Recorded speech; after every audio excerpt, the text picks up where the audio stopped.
வணக்கம் அன்பர்களே, நான் உங்கள் அன்பான சயின்டிஃபிக் வேதிக் அஸ்ட்ராலஜர் அஸ்ட்ராலஜி பேசுகிறேன். நல்லது நினைப்போம், நல்லதே நடக்கும்.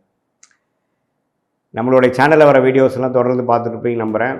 சயின்டிஃபிக் வேதிக் அஸ்ட்ராலஜி முறையில் அறிவியல் சார்ந்த ஜோதிட கருத்துக்களை பார்க்குறோம். மூட நம்பிக்கைகளை போகாமல் உள்ளது உள்ளவாறு பார்த்துட்ருக்கோம்.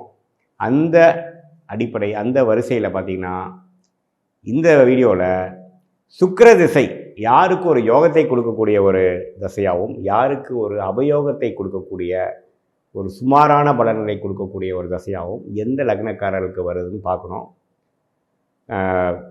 நம்மளுடைய சேனல் வரக்கூடிய வீடியோஸ்லாம் பார்த்துட்ருக்கீங்க. சேனலில் ஃபஸ்ட் டைம் வரவங்க சப்ஸ்கிரைப் பண்ணிக்கங்க. ஸோ தட் இது மாதிரி கருத்துக்கள், ஜோதிட கருத்துக்களை மிஸ் பண்ண மாட்டீங்க. ஃப்ரெண்ட்ஸ் அண்ட் ரிலேட்டிவ்ஸ் ஷேர் பண்ணுங்கள். இப்போ நம்ம வீடியோக்குள்ளே போகலாம். இப்போ பார்த்தீங்கன்னா லக்னம் தான் தசாபுக்திகளுக்கு அடிப்படையான விஷயங்கள். ராசி தான் வந்து கோச்சாரத்தை வச்சு பார்க்கணும். லக்னத்தை வச்சு தான் நீங்கள் வந்து தசாபுக்திகள் சிறப்பாக இல்லையாங்கிறது பார்க்கணுங்கிறது முதல்ல தெரிஞ்சுக்கணும். ஸோ எந்த லக்னக்காரர்களுக்கு வந்து சுக்கிரன் மிக யோகத்தை கொடுக்கக்கூடிய கிரகமாக வருதுன்னா அந்த லக்னாதிபதிக்கு நண்பராக அதிநண்பராக வரவங்களுக்கு தான் வரும்.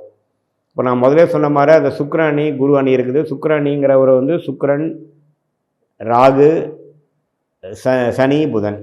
அதே மாதிரி குரு அணிங்கிறது குரு, சூரியன், சந்திரன், செவ்வாய், கேது. ஸோ அதே ஒரே அணியக்கூடிய லக்னக்காரர்களுக்கு வரும்பொழுது எல்லாம் யோகத்தை கொடுக்கக்கூடிய ஒரு தசையாக வருதுங்க. சுக்கிரன் வந்து மகர லக்னம், கும்ப லக்னம் என்று சொல்லப்படுகிற சனியின் லக்னமுக்கும், புதனின் லக்னமாகிய மிதுன லக்னம், கன்னி லக்னத்துக்கும் ஒரு ராஜயோகத்தை கொடுக்கக்கூடிய ஒரு அருமையான கிரகமாக வரார். நம்ம கேள்விப்பட்டிருப்போம், உனக்கு என்னப்பா சுக்கிர திசை சூப்பராக இருக்குது அப்படிம்போம். ஆனால் சுக்கிரன் வந்து எல்லாத்துக்கும் யோகத்தை கொடுக்கறதில்ல. சுக்கிர திசை எல்லாத்துக்கும் ராஜயோகத்தை கொடுக்கறதில்ல, கோடீஸ்வரன் ஆக்க போகிறதில்ல, அதிர்ஷ்டசாலி ஆக்குறதில்ல. அதை தெரிஞ்சுக்கணும். கும்பலக்னம், மகர லக்னம், மிதுன லக்னம், கன்னி லக்னமாக இருக்கிறவங்களுக்கு மட்டும்தான் சுக்கிர திசை யோகத்தை கொடுக்கும். மற்றவங்களுக்கு ஒரு சுமாரான பலன் தான் கொடுக்கும். அது என்னென்னு பார்ப்போம். சரி, அது ஓகேங்க சார். யாருக்கு அது அவயோகத்தை கொடுக்கும் அப்படின்னு பார்த்தீங்கன்னா, சுக்கிரன் வந்து குருங்கிற ஒரு கிரகத்துக்கு எதிர்மறையான கிரகம். ஸோ குருவோட லக்னங்கள் என்ன?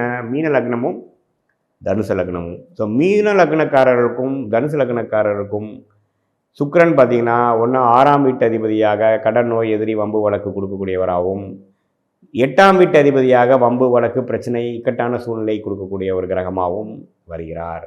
லக்னாதிபதிக்கு எதிர்மறையான கிரகமாக வருகிறார். ஸோ மீன லக்னம் தனுசு நகரக்காரருக்கு சுக்கிர திசை வந்து அப்படி ஒன்றும் கொட்டி கொடுக்கறதில்ல. பிரச்சனைகள் தான் கொடுக்கும். பார்த்து தான் இருக்கணும். அந்த சுக்கிரன் எப்படி இருக்காருன்னு பொறுத்து இருக்கணும். அது குறிப்பாக அந்த சுக்கிரன் 6ஆம் இடத்துலேயே வலுப்பெற்றுட்டாருன்னா கேட்கவே வேண்டாம், நல்லாவே செய்வார்.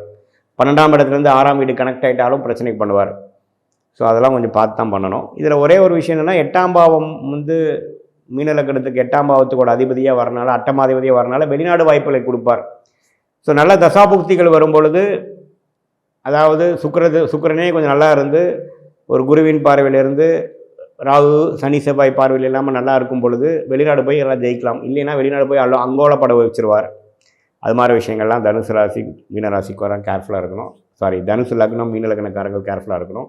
அடுத்தபடியாக பார்த்தீங்கன்னா, சுக்கிரன் வந்து மேஷ லக்னம், குறிப்பாக பார்த்தீங்கன்னா ரிஷப லக்னம், துலா லக்னத்துக்கு லக்னாதிபதியாக வருகிறார். ஸோ துலா லக்னத்துக்கும் ரிஷப லக்னத்துக்கும் அவரோட ஓன் அதிபதியாக வரனால ஓரளவுக்கு நல்ல பலன்கள் கொடுக்கும். பட் இதில் ஒரு சூக்ஷம் என்னென்னா, அவரே வந்து 8ஆம் வீட்டுக்கும் அதிபதியாக வரார் துலா லக்னத்துக்கு, அவரே 6ஆம் வீட்டுக்கும் அதிபதியாக வரார் ரிஷப லக்னத்துக்கு. ஸோ அவர் எந்த பாவத்தை செயல்படுத்துகிறாருன்னு பார்க்கணும். முதல் 10 வருஷம் லக்னத்தின் வேலை செஞ்சு அடுத்த 10 வருஷம் 6ஆம் பாவம் 8ஆம் பாவம் வேலை செய்யறதுக்கு வாய்ப்பு உண்டு. ஸோ அது சுக்கிரன் எப்படி இருக்கிறாரு பொறுத்து தான் சுக்கிர திசை அந்த ரிஷப லக்னம் துலா லக்னத்துக்கு எப்படி கொடுக்க போகிறாரு அப்படிங்கிறத நம்ம பார்க்க போகிறோம். ஸோ ஒரு 6 லக்னம் பார்த்துட்டோம். அதாவது 4 லக்னத்துக்கு அருமையான ஒரு யோகத்தையும், அடுத்த தனுசு மீனத்துக்கும் வரக்கூடாத திசையாகவும், ரிஷப லக்னத்துக்கும் துலா லக்னத்துக்கு ஓரளவுக்கு அவரை உலகத்தில் அந்த ஜாதகரை உலகத்துக்கு நிலைநிறுத்தக்கூடிய ஒரு ஐடென்டிட்டி கொடுக்கக்கூடிய ஒரு தசையாக இருக்குதுன்னு பார்க்குறோம். சரி, நியூட்ரலாக இருக்கக்கூடிய திசை பார்த்திங்கன்னா மேஷ லக்னம் ரிஷப லக்னத்துக்கு சுக்கிரன் வந்து ஒரு சுமாரான கிரகம் வரார். பாதகாதிபதியாக வருகிறார், மாரகாதிபதியாக வருகிறார். ஸோ அது சுக்கிரன் எப்படி இருக்கிறாருன்னு பொறுத்து தான் நம்ம எது மாதிரி வேலை செய்யணும்னு பார்க்குறோம். பொதுவாக வந்து சுக்கிர திசை வந்து மேஷ லக்னம் ரிஷப லக்னத்துக்கு வந்து மேஷ லக்னம் விருச்சிக லக்னத்துக்கு ஒரு சுமாரான பலன்கள் தான் கொடுப்பார். அதே மாதிரி தான் சிம்ம லக்னத்துக்கும் கடக லக்னத்துக்கும் பார்த்திங்கன்னா சூரியன், சந்திரனுக்கு வந்து ஒரு மிகப்பெரிய நண்பர் கிடையாது சுக்கிரன். அதனால் அவரும் ஒரு மத்தியமான ஒரு பலன் தான் கொடுப்பார். ஸோ சுக்கிரன் ஜாதகத்தில் எப்படி இருக்கிறார் பொறுத்தான் நீங்கள் முடிவு பண்ண முடியும். ஸோ இந்த காணொலியில் நீங்கள் என்ன தெரிஞ்சிட்டிங்கன்னு பார்த்தீங்கன்னா, சுக்கிரன் எந்த லக்னக்காரருக்கு யோகத்தையும் எந்த லக்னக்காரருக்கு அவயோகத்தையும் கொடுக்குறார், எந்த லக்னக்காரத்துக்கு ஒரு மீடியமான ஒரு வேலையும் அவர் மாரகாதிபதியாக வேலை செய்கிறாரா பாதகாதிபதியாக வேலை செய்கிறாங்கிறது ஜாதகத்தோட முடிப்பாக சுக்கிரன் எப்படி இருக்காருன்னு பார்த்தா நம்ம முடிவு பண்ண முடியும். ஸோ பொதுவாக சுக்கிர திசை வந்தால் சூப்பராக இருக்குங்கிற கருத்து வந்து ஒரு மூட நம்பிக்கை சார்ந்த கருத்துங்கிறது நீங்கள் இந்த வீடியோவில் தெரிஞ்சுக்கிட்டீங்க. எல்லாம் தொடர்ந்து நம்மளுடைய சேனலில் வர வீடியோஸ் பார்த்துட்ருப்பீங்க நம்புகிறேன். ஃபஸ்ட் டைம் வரவங்க கண்டிப்பாக சப்ஸ்கிரைப் பண்ணுங்கள், ஃப்ரெண்ட்ஸ் அண்ட் ரிலேட்டிவ்ஸ் ஷேர் பண்ணுங்கள். மீண்டும் மற்றொரு காணொலியில் சந்திப்போம். நன்றி, வணக்கம்.